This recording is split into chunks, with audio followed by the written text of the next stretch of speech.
Shalom, shalom, shalom, shalom. Selamat pagi. Sejahteralah hidup kita di hari ini, Rabu tanggal 11 Mei tahun 2022.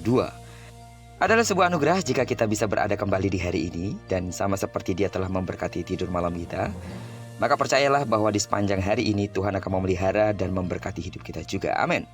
Baiklah, seperti biasa, sebelum kita melakukan semua aktivitas kita sepanjang hari ini, izinkanlah kembali Tuhan bicara melalui pembacaan Alkitab satu hari satu pasal yang akan tetap kita ambil dari pembacaan 66 hari bersama Yesaya.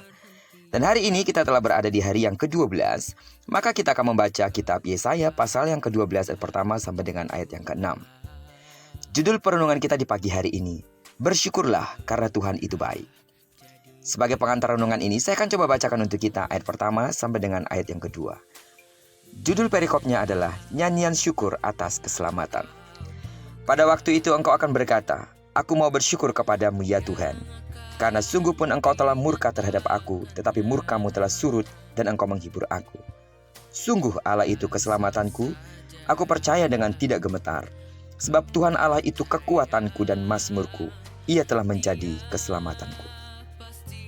Sidang jemaat Tuhan yang saya kasih dalam nama Tuhan Yesus, kita tahu bahwa bangsa Israel dimurkai Tuhan karena tidak taat. Alih-alih setia dan taat kepada Tuhan, mereka lebih memilih setia kepada Baal. Alih-alih mengandalkan Tuhan, Israel lebih memilih bersekutu dengan Mesir untuk melawan Asyur. Dan akibatnya, sebagian umat Israel dibawa ke Asyur sebagai orang buangan. Inilah hukuman Tuhan kepada Israel. Dalam keadaan terhukum, terbuang, menjadi tawanan dan budak, akan sulit atau hampir mustahil bagi orang untuk bersyukur kepada Tuhan. Namun tidak demikian dengan Yesaya. Ia tahu kehendak Tuhan. Sekalipun Tuhan murka kepada umatnya dan memberi hukuman, sebenarnya Tuhan sedang memberkati Israel dengan mendidik mereka dan memberi keselamatan. Dalam situasi terhukum dan terbuang, Yesaya malah bersyukur karena hukuman Tuhan tidak selama-lamanya dan murkanya akan surut. Tuhan memberi penghiburan dan Tuhan menyelamatkan umatnya.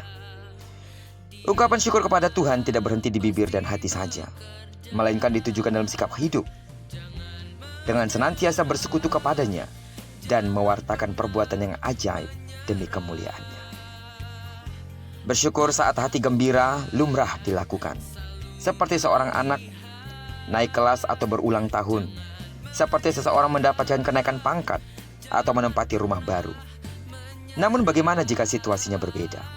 Seperti seseorang kehilangan barang miliknya yang berharga, mungkin mengalami kebangkrutan, terkena PHK, atau bahkan mengidap penyakit mematikan, ditinggal orang yang dicintai. Dalam semua itu, masih dapatkah ia bersyukur? Rasanya sulit. Hal ini pasti diterima bukan sebagai berkat, melainkan hukuman. Namun dari pembacaan kita hari ini, kita perlu mengikuti seruan Yesaya yang mengajak kita bersyukur kepada Tuhan dan memasyurkan namanya, baik kala senang maupun kala kita susah. Sebab Allah adalah sumber keselamatan yang akan menguatkan kita hingga kita tidak gentar dan gemetar terhadap apapun. Perbuatan yang mulia perlu diwartakan kepada bangsa-bangsa di seluruh bumi. Dan dengan sukacita penuh pujian, sudah selayaknya lah kita selalu bersyukur atas segala berkat-Nya. Amin. Kebaikan Tuhan tidak hanya ditunjukkan dari perbuatan-perbuatan yang besar dan ajaib. Kebaikan Tuhan juga kadang-kadang dinyatakan dalam hidup kita ketika Dia harus menegur kita dengan keras, agar kita tidak celaka, dan agar kita tidak terjerumus kepada hal-hal yang menyebabkan kita mengalami hal-hal yang lebih buruk daripada apa yang kita pikirkan. Justru karena kebaikan Tuhan, Dia menegur kita dengan keras. Dan sebagai Bapa yang baik, Dia menghajar, mendidik kita. Semuanya adalah untuk kebaikan kita. Karena itu bersyukurlah kepada Tuhan, karena Dia adalah sumber keselamatan hidup kita. Dan seberat apapun masalah yang sedang kita hadapi saat ini, berikan ruang kepada Tuhan untuk bicara kepada kita.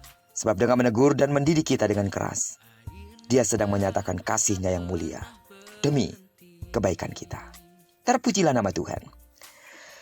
Kiranya perenungan kita pada pagi hari ini menyemangati iman kita untuk tetap bersyukur kepada Tuhan. Sebab tidak ada sesuatu yang dirancangkannya jahat bagi kita. Dia justru merancangkan yang terbaik bagi hidup kita.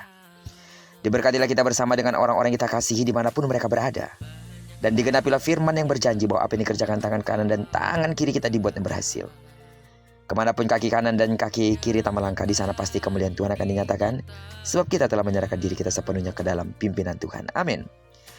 Doaku bagi saudara dan seluruh sidang jemaat Tuhan, ketika saudara memiliki masalah, percayalah Tuhan itu baik dan Dia akan menyatakan jalan terbaik bagi hidup kita. Penghiburan dan kekuatan daripadanya menjadi milik dan bagianmu. Bagi sidang jemaat Tuhan yang sakit, aku berdoa dalam nama Tuhan Yesus. Sembuhlah sesuai dengan takaran imanmu. Terpujilah nama Tuhan. Shalom.